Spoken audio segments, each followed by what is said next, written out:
Welcome to Big Blend Radio with your hosts, Lisa and Nancy, editors of BigBlendMagazine.com.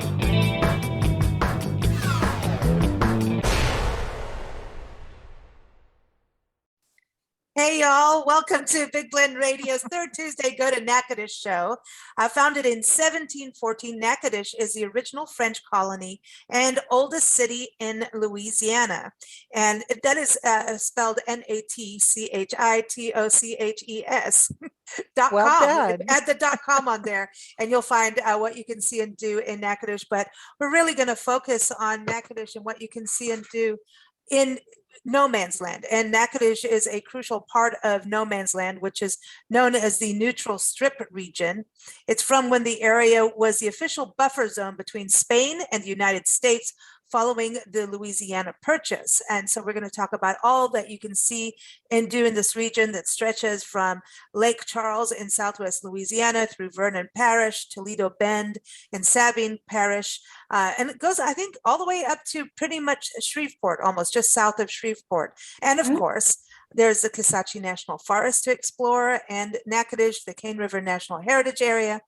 There's a ton to do. So the website is visitnomansland.com, but again, Natchitoches.com. And we're excited to have our friends Arlene, Gould, and Kelli West back on the show. So how are you ladies? I'm good. I'm doing real good. Oh, look at that naughty face. Yeah, she just came back from New Orleans playing Mardi Gras. Yeah. I did. I had a few days to go down south to New Orleans for Mardi Gras. So just getting back in the swing of things here in Natchitoches. But everything is good. The weather's great. The tulips are blooming. The sun is shining. Temperatures are rising. So it's all good. It's almost time for us to come back in July, right? So we got to do our annual July visit. But, this is, talking about no man's land is really exciting. And this really puts where Natchitoches is so pivotal in the history of Louisiana. So as the first colony, Kelli, can you give us a little bit of the historical background? You do really good on this. And by the way, did I get the Mickey Mouse thing right for Natchi? I've been practicing since our last chat. Great. Yeah, so no man's land, when the Louisiana Purchase territories were purchased, there was an area along the west side of Louisiana, or what is now Louisiana, that was basically a disputed zone, basically, between originally the French and the United States and Spanish Texas. So it became a neutral strip for about 3 years till a treaty was signed that brought it into the Louisiana Purchase territories. But there was no law, no governor, no king, it was a place of, and that's where a lot of, the John Lafitte and pirate stories come in, further south and around the Cameron and Calcasieu Parish areas, like Charles. There was, outlaws and criminals that kind of hid in the area. And you see some of those cultural aspects still even today along that western coast of Louisiana. And so, but the treaty was signed after 3 years. It brought it into the Louisiana Purchase territory. And then that's actually when Fort Jessup, who is celebrating their 200-year anniversary now, wow, because that was when that fort was established to protect the United States boundary at that point, because that was the furthest west for the colonies. So they established Fort Jessup as a military outpost there. Wow. And so Los Adeas, was this Texas at that point? Yes, during no man's land, Los Adeas was considered part of Texas, and prior to the Louisiana Purchase territory. So Los Adeas State Historic Site now was actually the capital of Spanish Texas for about 43 years prior to all of this. And so it was the Spanish outpost protecting the Spanish border on the east side. And then we have Fort St. John Baptiste that was built in Natchitoches to protect the French territories on the west side. And then, of course, the Louisiana Purchase was made and kind of carved some of that out. Wow. So when the purchase was made, we basically bought a territory that we didn't know who really owned it. For that western portion, yes. Yeah. completely disputed. Spanish Texas said, no, that's our land. And, the French said, no, that's part of what we have. And so that it for 3 years, it was a neutral strip. They agreed, no, it belongs to no one. And then they did the treaty in 1818. It was the O'Neil-Williams Treaty that was signed in 1818. However, it wasn't ratified until 1821. So, which is why there was 3 years there of okay, that makes I sense. know, because you were saying, okay, we're going to have a 3-year celebration. Then COVID came in and it messed things up. But now we're just going to celebrate it forever, right? So in a way, it's like, hey, why not? Right, because in 2017 we started planning for the 3-year celebration of the 200-year anniversary of the treaty, and so we kicked it off in 2018 and went through 2021, and so here it is, 2022, and No Man's Land is big and popular as ever. A lot of people really have an interest in that story because it's just so fascinating that people didn't realize that it belonged to no one. It was, and it's so multicultural too, because it's multicultural. Absolutely. Looking at the Native American heritage, because the El Camino goes through there too. The El Camino Real de los Tejas, now a National Historic Trail from Natchitoches to Nacogdoches, Texas, and all the way down to Mexico. But when you think about all the cultures, I was also reading a lot of Scottish too, Anglo-Scots, which I didn't realize you had such a Scottish influence as well. Right. So from DeSoto Parish, which is just south of Shreveport, Caddo Parish, DeSoto, all the way down to the Gulf of Mexico to Calcasieu and Lake Charles area. That's the north-south. And then, of course, El Camino Real was your east and west, corridor. A lot of people traveled along that trail, the El Camino Real. But it really goes along the water, almost like around the following the Sabine River. It's the Sabine River, which is now, of course, 50 years ago, Toledo Bend was made into a very popular, lake. Some of the best fishing in the world can be found there. But yep, that's the territory. That's Texas on the western side of Sabine River, which is Toledo Bend Lake, and then of course Louisiana and on the eastern side.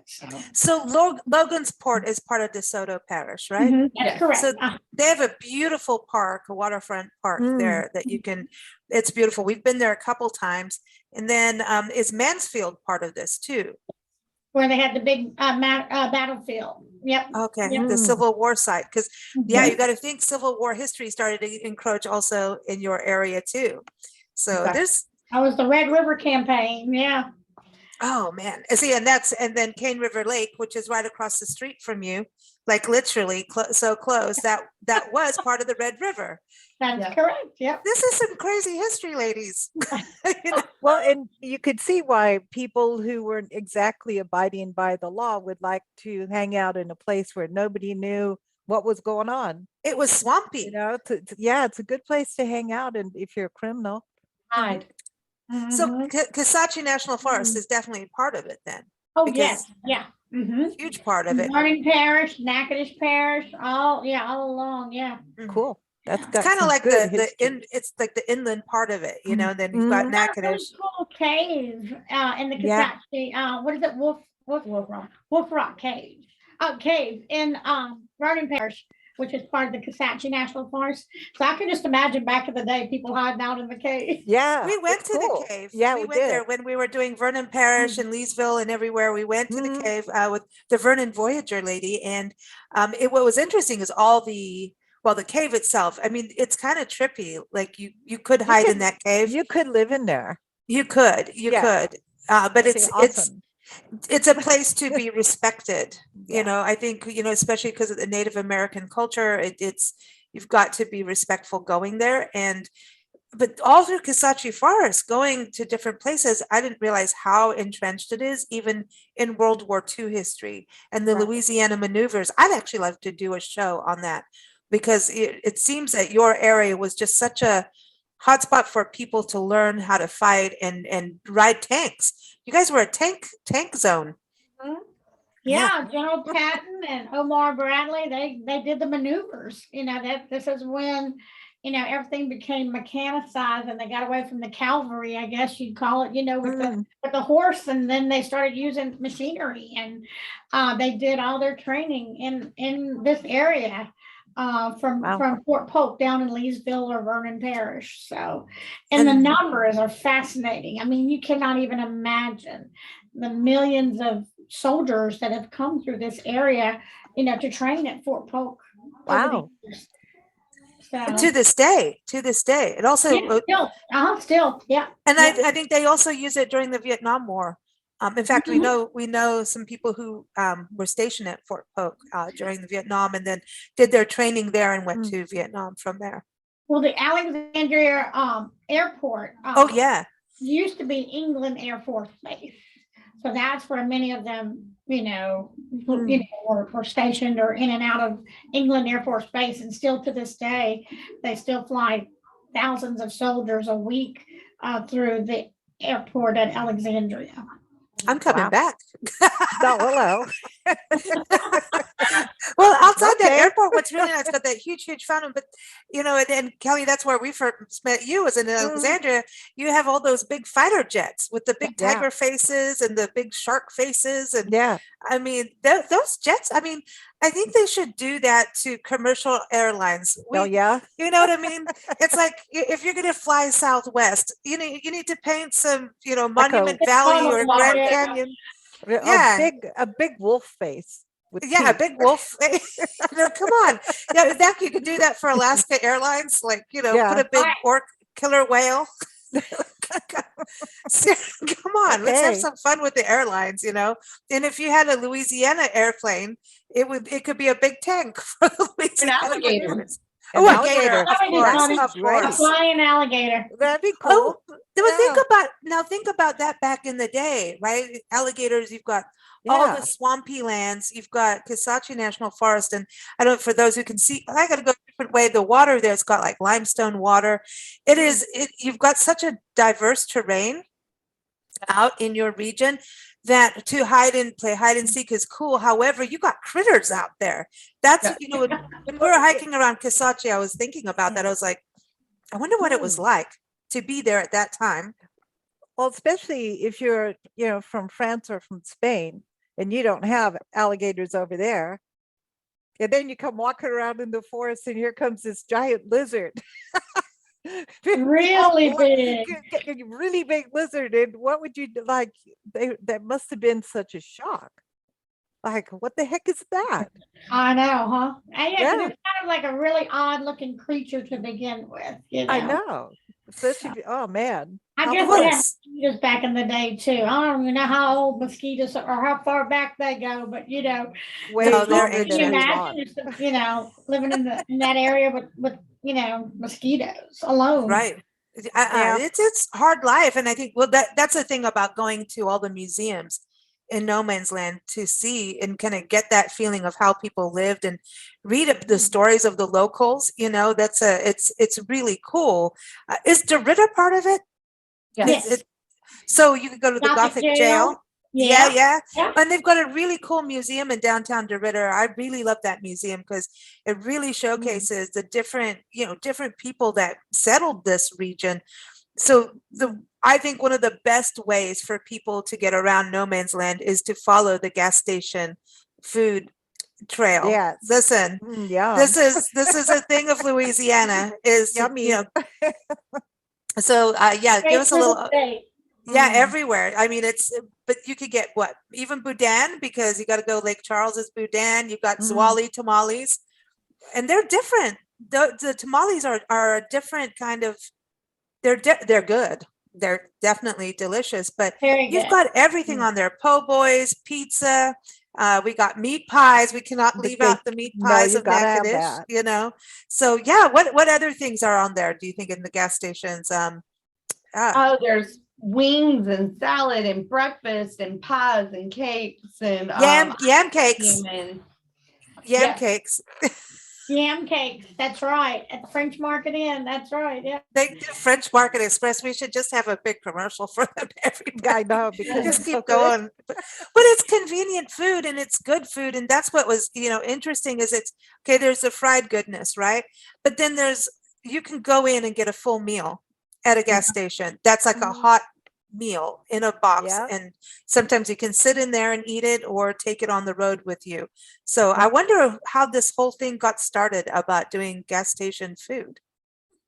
I wonder. Yeah, we know that story. I mean, I think that having the food in the gas station is something that's been around, and mainly because of all the people, the working people, and they needed something quick and fast. And a lot of these gas stations are also very family owned, family ran.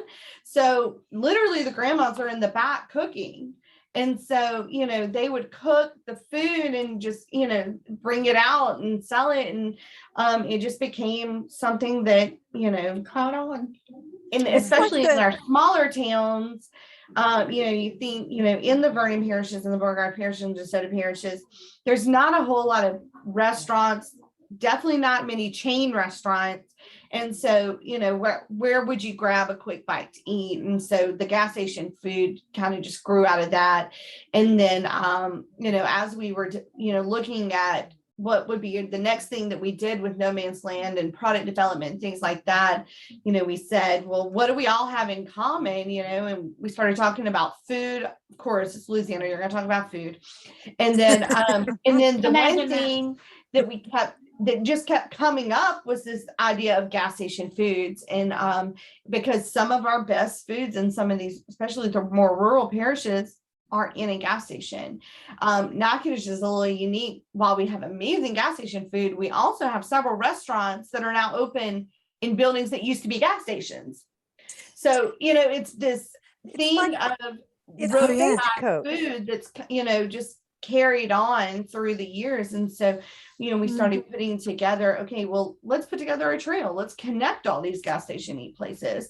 And so each of the 7 partners in the No Man's Land area have 3 gas stations right now listed. We'll add to it, as we need. But for now, we said 3, to make a total of 21 would be plenty. You can find the whole trail there on the website. It is at nomansland.com. We do have an app. If you want to download the app, and one of the tours on there is the gas station eats trail, and you can choose which ones you want to do and build an itinerary around it.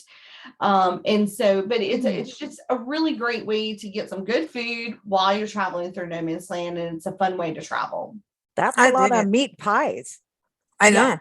Yeah, I think it's like stagecoach stops in the West. Right. Mm-hmm. Exactly. The guys had to stop. One stop. Yeah, one stop. Get your gas, get food, the restroom, change your horse, head on to the next place. But change out the pouch. Go on.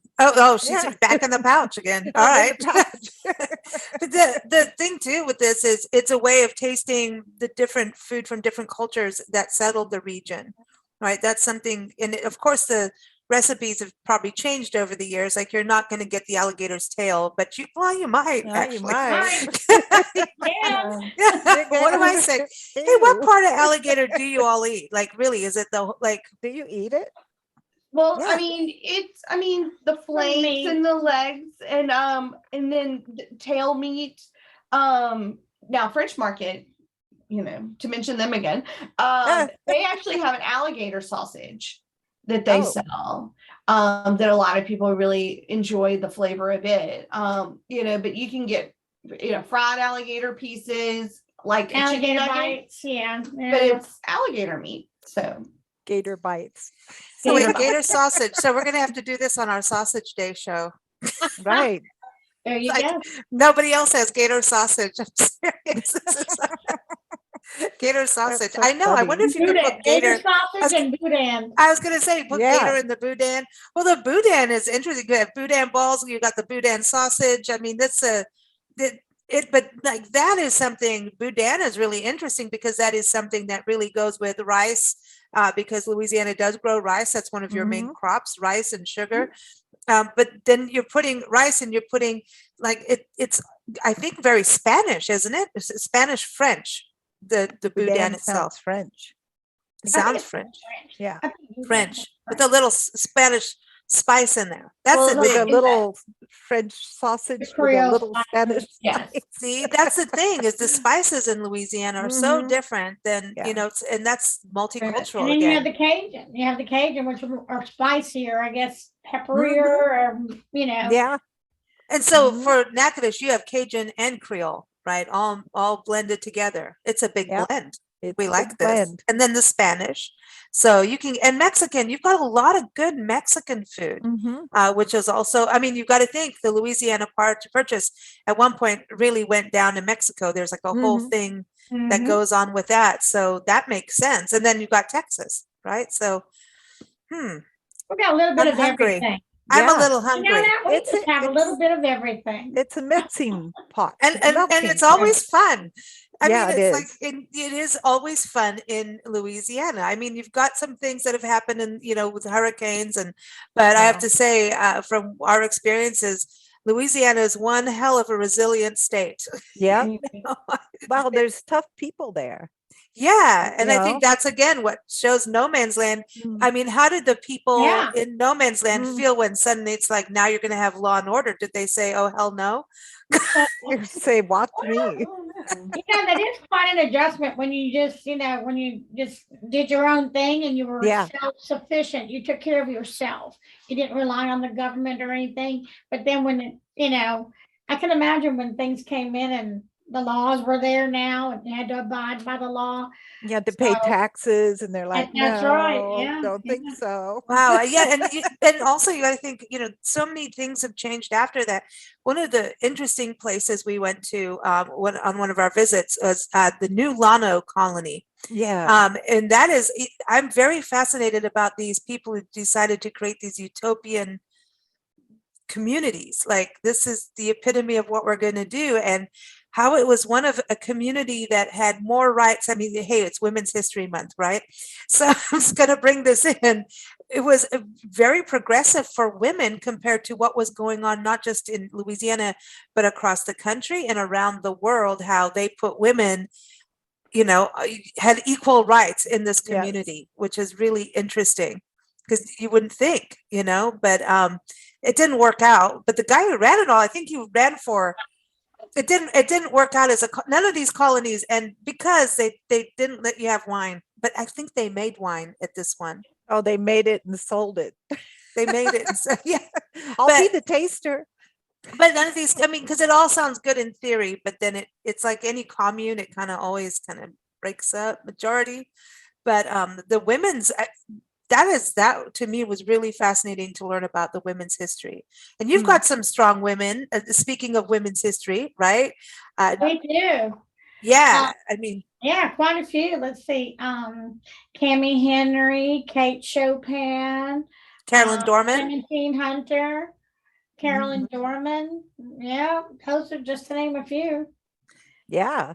One day we're just gonna have to do a show on like hardcore women of No Man's Land. You got to think about them all, like just going through what they just, because you were saying about that self-sufficient, how much of it really fell on the women's shoulders.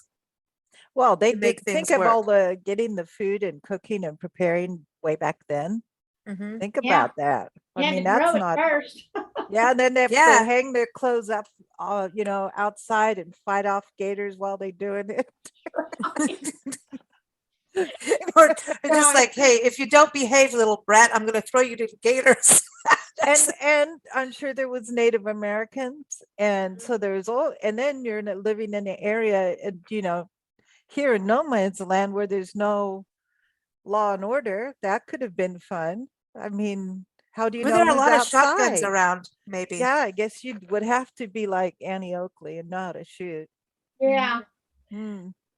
Yeah. Yeah, you think- have to know how to ride a horse really well. I think if people go to Fort Jessup, they'll be able to really get an idea of. I Mhm. think that's one of the and also the state park Saint Denis. Am I saying it right?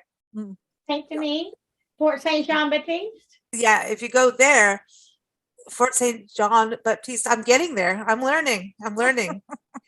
if you go there, then you'll be able to see what life was like for the soldiers and then life is like to live there, I think, and for kids. And it's great to take kids into these places because then they get to see, How the just have soldiers that. lived in the 1700s. That's right. Yeah. I mean, because it's Mm. hard to think what the 1700s were like.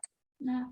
I mean, Kelli there were was no at, phones at all. Fort Jessup last week, and they had live demonstrations for students. They had, I don't know, a couple of hundred students came from different schools, and they had different demonstrations to show them how they did things back 200 years ago. That's awesome.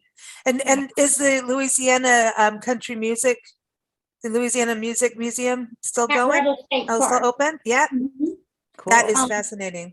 Yep, that's kind of in the area. It's in Natchitoches Parish, right along that border, by Sabine. So it's in Robeline.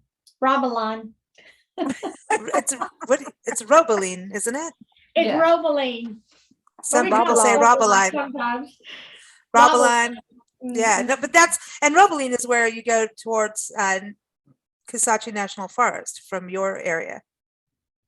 Well, This is why I go in it's circles. It's north, west Natchitoches Parish, like you're going to DeSoto Parish, to Mhm. Mansfield, like you're going towards Mansfield. The whole area is just beautiful to drive through. It really is like a scenic, and there's just so many museums. Tell us one place from each of you that we haven't talked about. I know there's so much to talk about. That's Melrose Plantation. We've got Cane River Creole National Historical Park. I mean, that's another whole side of the farming lifestyle that, And the then we have the plantation Louisiana life. State Museum here, just, a couple hundred feet from our office downtown, that houses not just Louisiana Sports Hall of Fame, but Northwest Louisiana history in general, where a lot of people can just walk through and see how our area and region evolved, from the Indians and, to all that area, to the Northwest Louisiana history. And I it's a would say that beautiful that's one of the first places to go, is that museum, because it gives you, and if you do the self-walking tour of Natchitoches, the downtown historic district, or go on the go with the Cane River National Heritage Area, are they still doing the walking tours? Yep. Mhm. Yep, Cool. starting here Very at our cool. office, usually Wednesday through Saturday, 10 o'clock in the morning, and it's complimentary. So Cane River National Heritage Area Ranger takes them on a walking tour. I always like for people to start their tour or start their visit to Natchitoches with a visit to the Fort St. John Baptiste, because that's really where it all began. St. Denis set up a trading post, with the Indians and with the Spanish to the west. And so that's kind of where it all began. And I think trading posts were really important because it's where people could get along more. It was kind of that neutral, talk about a neutral zone. If you needed your stuff, you better be nice. Yeah.